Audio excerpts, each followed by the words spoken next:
Mark, so just now we talked a lot about the sun bear, which is on the other side of the premises, but now we are going to talk about another animal which live on land and water, sir. And one of their, specialty, that behave also pretty much like humans, is that they raise a very good family, a husband, a wife, children, and they also are very territorial in their, family circle. Yeah. So, can you tell us more about otters, sir? Like normally, how do they manage to live both on land and water, and also how did they get to AWA, sir?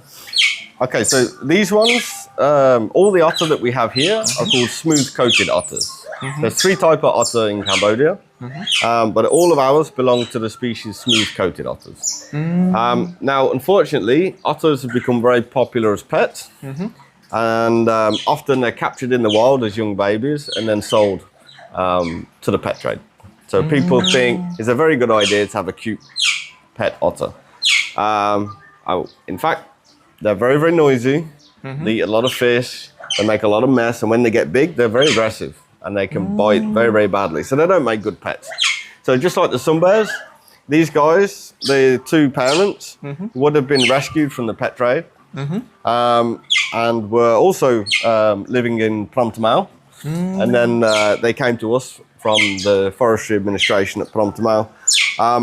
So this pair got put together. They get on very, very well. And now, as you can see, they have two babies also. So they've made a good family. Yes, sir. So normally they live equally both on land and water. Yes, so they need water because what they primarily eat aquatic animals, so fish or crabs or snails, lots of things. So they use water mainly as a food source, right? So where they catch most of their food. They will catch things and eat on land as well, but they are specialist fish catchers. So they live alongside the river systems, which have a healthy number of fish, so they can support themselves and eat. Yes, sir. But land is also very important. So these guys will actually make their dens in the side of the riverbanks. So they will dig into tree roots or boulders or anything that can support a system around it. So they will have quite deep dens which go into the river side where they will sleep overnight time. So yeah, they use land and water equally. Yeah. Yes, sir. But the special thing about that is that you said they marry for life. The male and the female, they marry for life. So they're what we call monogamous. Yes. So once they pair up, that pair will stay together. We'll live together. So a lot of animals, they just come together to mate. Yeah, then they go and away. then they disappear. But there's a few species which don't. They actually pair for life, and this is one of those. The otters will stay, and then of course when they have babies, then they have a family, and the babies will stay with mom and dad for around about a year. After they're a year old, they need to leave the family group to start their own. So they need to go off and find other otter and repeat the process. So yes, sir. So because of the reason they pair with each other for life, just like human being, we make a lot of decisions before we, find our partner. So for them, do you think they tend to linger around before they get the mate to be right? I mean, the female will choose the male that she wants to pair with. So in the animal world, there can be many different reasons why the female choose this male. So of course, he's got to be able to provide. So he's got to be big enough and strong enough. He's got to be able to defend his territory and his family, right? So they can show all these sorts of behaviors, and then that will make the female think, okay, this guy's suitable and he can look after me and my family. So similar to us, not as complex as us probably, a little bit more simple, but no ceremony or no party. Nothing like that, no. Yeah. So I mean, when they get together, they will start forming a family. So normally the father will provide, the mother will look after the kids, or both of them hunt at the same time? Well, they both do. So when they've got babies like these two, the father has more of a role in terms of catching food and protection. So the mom's job at this point is primarily to feed from the milk, right? So she will let the babies suckle from her. She produces the milk. and that's very important. But like we've seen from ours, the dad is very, very protective, and he will clean the babies. He will encourage them to go to the toilet. That's very important for these guys, and he will share his food with them. So the female's in charge of the group, right? So the female's boss. So she. Oh, okay. So this particular female here, she doesn't share her food with the babies or the male. So we need to provide extra for them because she's the boss and she will take most of the food if we allow her to. But yes, it's pretty much an equal thing. They both protect the babies and protect each other. Yes, sir. So a bit of a comparison. For example, big birds, they live in the nest, and then when the egg hatches, for example, they take turn. The parents, one of them may fly to get the food, and then they come back. They look after the children, and the female or the male, they take turn to catch another food. So for example, otters, because they feed their children on milk. So normally the father will catch the food, and then he will bring the food to the family. Yes, and both also. They can take it in turns. So they normally hide their babies inside the den. So under the ground somewhere into a den that they've dug into the riverbed. So they can take it in turns to come and go. Somebody will pretty much stay with the youngsters. Sometimes they just hide them and both go off feeding. So yeah, they pretty much got an equal responsibility. Yes, sir. But because you said they live with each other for life, so there are scientific proof that people see them staying together since the young age until they die, something like that. Yeah. So there's quite a lot of research on this sort of thing. In particular, with this species, there is some that live very close to humans.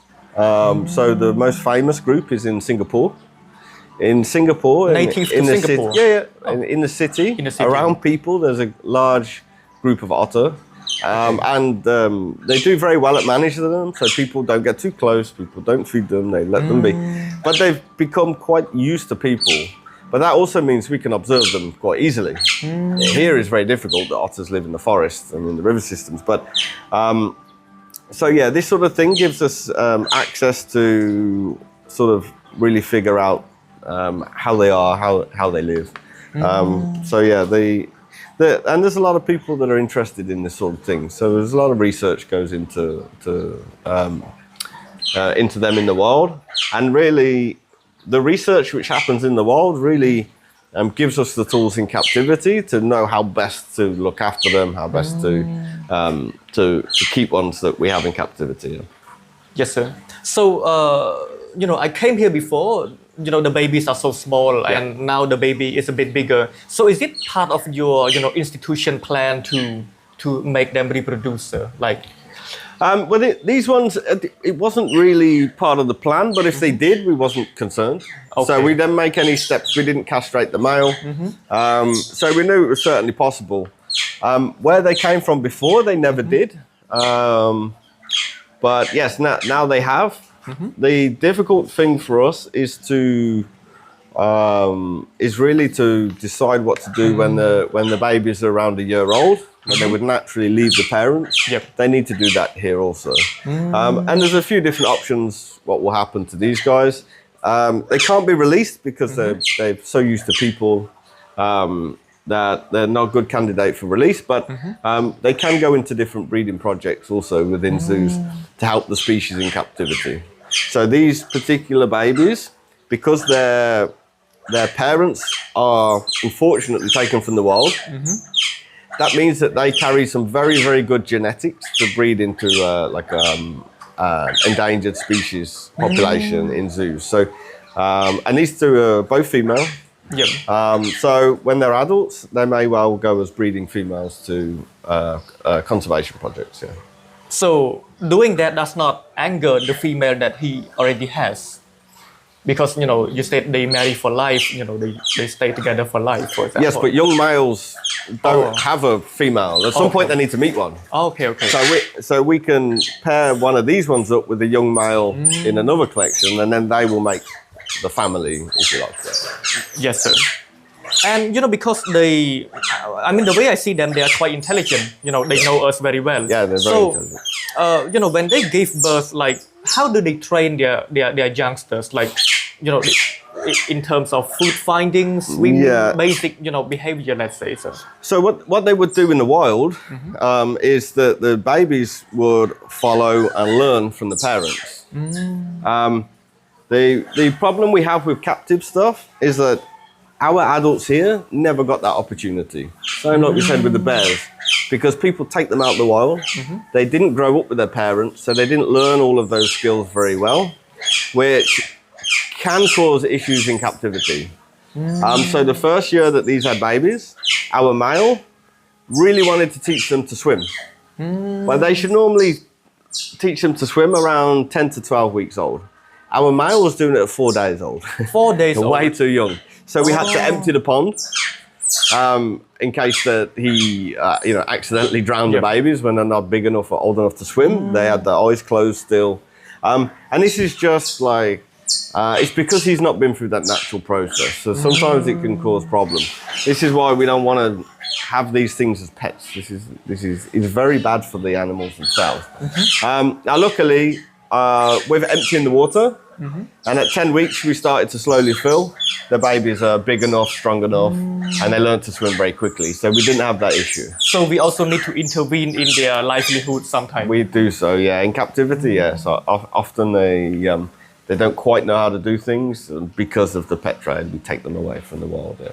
Yes, sir. But you said, when the baby is around 1 year old, so the parents will push them away, or they will, voluntarily move? Pretty much both. They get to a mutual understanding. The parents know they don't want them there any longer, and then also they will have that urge to go and make a family, right? To go and find the otter. So yeah, they often split. Many animals do. Even tiger will stay together maybe 2 years, and then at some point, a young male will decide, all right, living with mom is no good now. I need to go and find another female. So they'll separate.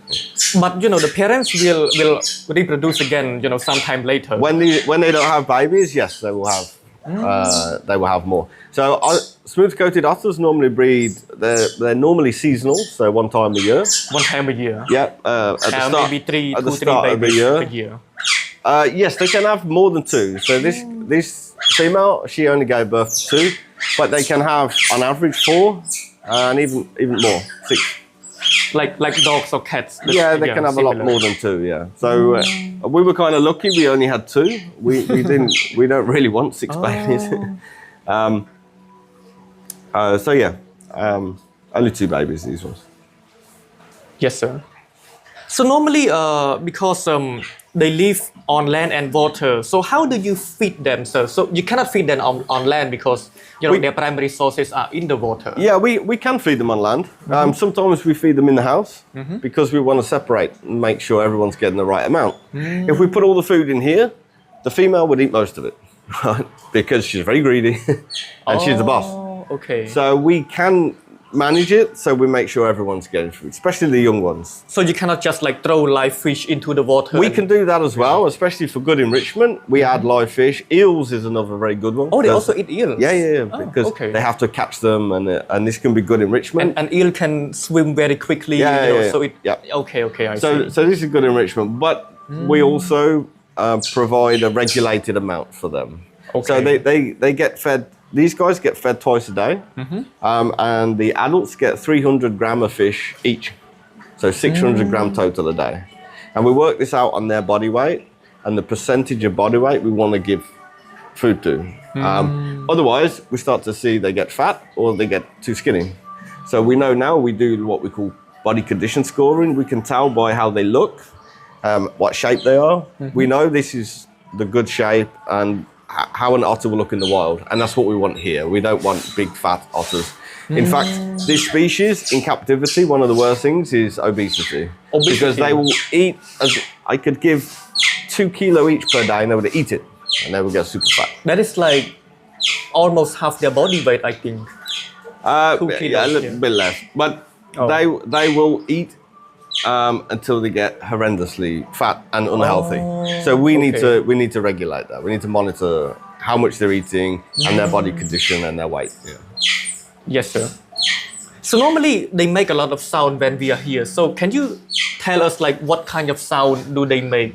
So the sound they're making now is because we come along, and they're very smart, like we say. So they know me, they know the uniform, and when they see the keepers, they hope for food. Right? So they're making that noise, calling for food, basically. I have no food for them now, so you can see now they start to stop doing it because they know I'm not here to feed them anymore. But when we first arrive, often they do this call for food. Yeah. I see, sir. But in the wild, they live, in family. They don't live in colony. So families are all family related. Are very territorial in their, in their circle only. Yeah. So they will have a home stretch of river and the land that goes with that, and they will defend that from any other otter family. So. Yeah, I mean they will fight and they will squabble and they will establish boundaries to each other's territories. Yeah. I see. So like in here we would not put another otter in here, another adult or another 2 adults, because it would cause them to fight, because this is their territory. So this is why we keep only the pair together. I see, sir. So because I think the baby will grow to the age of 1 year very soon. So you're also planning for another habitat for each otter baby, or for both of them first, because they're still young? Well, we don't know exactly what we're going to do with these 2 just as yet. We haven't made any decisions yet, but more than likely they will go off to different collections for breeding. So they won't stay here. They will go as breeding females in another zoo somewhere to keep captive population healthy. Yes, sir. But you're also talking about enrichment, and one of them is to bring like eel or fast moving fish. Yeah. So is there other kind of enrichment that you offer to them, sir?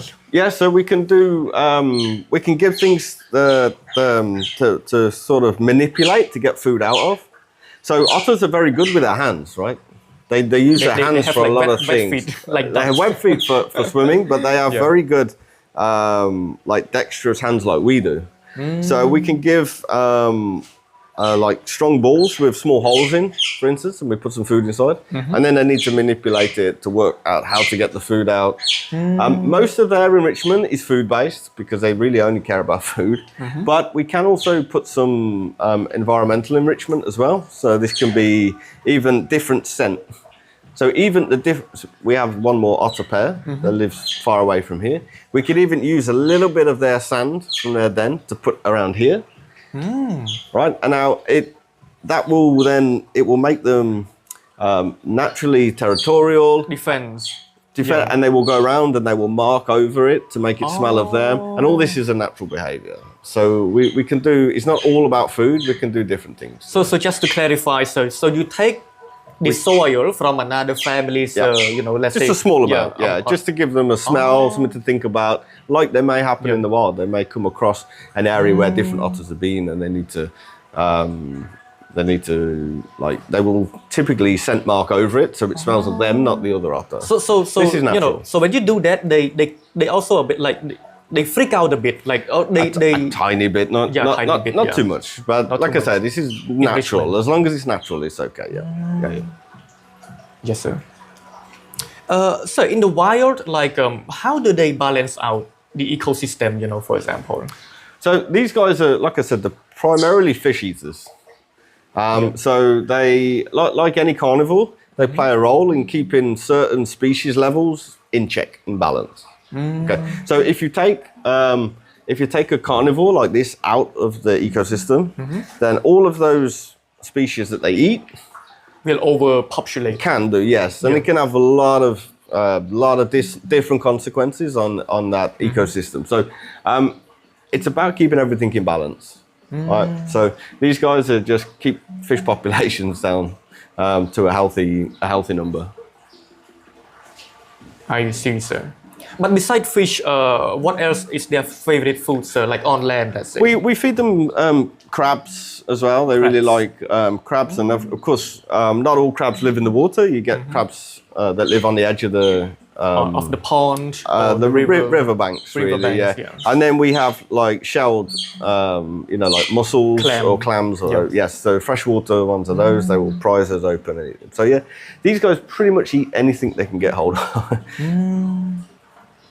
But another question, so for example, because they are like very attached to their family. For example, when a partner happen, to pass away, do you see, they go and get another partner? They will do, yes, because what they have, their goal, like all wild animals, their main goal in life is to reproduce, is to pass their genetic material on to be reproduced. So yes, they will repair if one happens to die early, young, or whatever. Yeah, they won't just live alone. Yes, sir.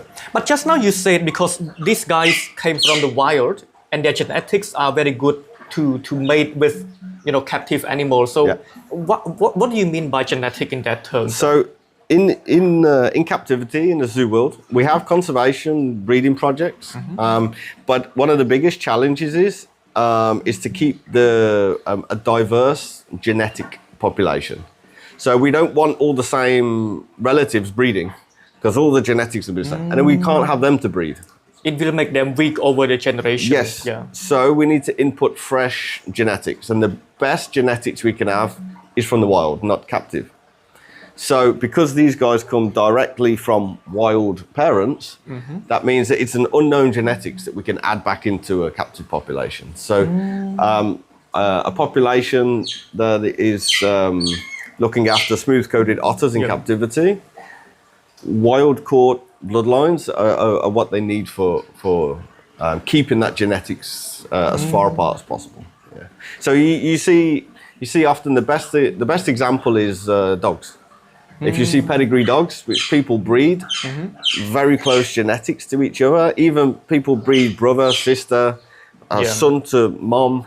Or this, that's not. And we see how unhealthy the domesticated dogs can be now. We get like the pug with the very short face and these sort of things. These are not good. This is not a good genetic trait. But we do that because humans want it to look like that. For wildlife, it needs to be as far apart as possible. This is why at 1 year old they will separate and go off. They won't breed with their parents in the wild. To guarantee the best of quality for their genetics. Yeah. So when you breed in captivity, this can be an issue because later on down the line, maybe you've got one pair here and one pair here that bred very well, but then they're very well represented. They have a lot of babies in the program anyway, so they become less valuable as a genetic breeding pair. So this is why these guys would be would rate high on the captive population for breeding. Yes, sir. But is there any chance, when you put a male and a female and then they don't work out? Yeah, with wildlife, yes. Yeah. We always kind of presume that this is a nice male, this is a nice female, they'll go together. But they don't get along. But it depends on individual. But do you know why they don't get along? I mean, do you know how they feel? No, who knows? I mean, look at our sun bears again. We say that Luna and Hobby, they're super close friends. They're always together. And Eki, not so much. I can't tell you the reason why. I mean, it just happen to be like that. It is, yeah. Yeah. Oh. So when they don't get along, you have, to change the mate and then try again normally. Yeah, so normally what you would do is keep them, you don't just put them straight in together, you keep them separate but close. And then we can monitor behavior and how they're reacting with each other. Yeah, so we can see like positive behaviors between them. Of course, if we see them trying to fight, then we're probably not going to put them together because they're not showing us the correct behaviors. But often they will sit together, try to groom each other. This is all positive behaviors, and then we can open the door and see how they get on. But of course, putting any wild animal together, we monitor closely. If we need to, we can separate. Yes, sir. But what are their general threat in nature, sir? Is it like poaching or maybe habitat destruction? Well, for these guys, a little bit of everything. So again, they end up in the pet trade, which is not so great. Of course, good, healthy river systems is what they need. But healthy river systems right now are under threat because we have overfishing. Okay, if we catch all the fish, with illegal nets or electric fishing and many things that happen here in Cambodia. And those things can harm them also. They don't have any food, Yeah, right? If there's no fish in the river, you can't support a family of otters because they need a lot of food. So it's really safety from humans, a good area of forest, and a good healthy river system. All of those things are pretty much under threat in Cambodia right now. So we do have pretty steady population of smooth-coated otter here. Some of the other species more endangered. The hairy-nosed otter is critically endangered. Yeah, it's mainly human activity which is causing the issues. Yes, sir. But are they really migratory like fish? They swim from one part of the country to another? No. So they have those territories, remember? So they stay within that. They have a home range, and that will be a certain stretch of river, enough in size that it can support them and their family, and they will live in that home range. They don't generally move around too much. Yeah. They need a big area, but they're not migratory as such. And they don't do very well near human habitat, no? No, mainly because people catch them, or they get fishing nets, or there's no food there because we catch all the food, and so they're much better out in the river system in the wild, which has good forest next to it, and has less human interference as possible, such as fishing nets. Yes, sir. Yeah. Again, sir, because we are creating a habitat for them, and they are very picky sometimes the way they live. They live on land, they live in water. So how do you design a habitat against for them to make them feel safe? Of course, the water, and the land, but the land area and it's stuff like that. Well, for any animal exhibit, what we want to try and do is recreate what they need in the wild and what they look for in the wild, right? So we can't do that exactly, but we know certain things that they need, they require, and we need to provide that. So to give you a good example, we have a nice clean water system. This water system goes inside there and is filtered, so it's kept nice and clean. We offer fresh food, of course, fresh fish. We don't feed any frozen fish or anything nutritionally compromised. It's all fresh. Not cooked fish, no. No. They don't like cooked fish. No. And then, like I say, these guys dig dens, and they have more than one also, because they move around a little bit. And you can see our guys dig dens underneath the bamboo. So can you show us a bit clearer, sir? Like, for example, we talked about that before. So you can see where they dig under here. This is a natural behavior, just the digging and see if they can make a den under there. But in particular here, what we have, if you see in the far corner, there's a small door. They have a house at the back where people can't see. And the house is covered, it's nice and dark inside. So when she had the babies, she gave birth to the babies inside the house because in there she feels secure. So we build the den for her, really. So you didn't take her there, she chose that place by her own? No, we built it for her. But she chose to lay... well, we knew she would have her babies there because we know that she wants to be somewhere dark and secure for her babies, So we knew she would give birth in there if well. And also, it's just a way to manage them. These are very, very protective of their young. So also, we come in here every day to clean the habitat, to make sure everything is okay. But we can't do that with the otter inside. So these are very protective. So they will attack us if we go in there. So they bite? Yes, very badly. They have very big teeth and very bad bites. So we don't go in there. Instead, we'll feed inside the house, close the door. Same as the bear, same as the tiger. We don't go inside. And it's a lot less stressful than anybody entering their habitat. So we just lock them away, we come and do our thing and then let them back out. Because of they are very territorial, so you mentioned that the way they defecate is also the way they show that to back off to the enemy. So it's just announcing their presence. Like this area is occupied with the family of otter, and then they will choose certain areas where even as a family they will all go to latrine to do that thing over there. To do that, and this is a scent marking for other otter in the area. It's similar, like tigers often spray urinate on the trees, same thing. They're giving their chemical to other tigers that they're in the area, or they may scratch the trees.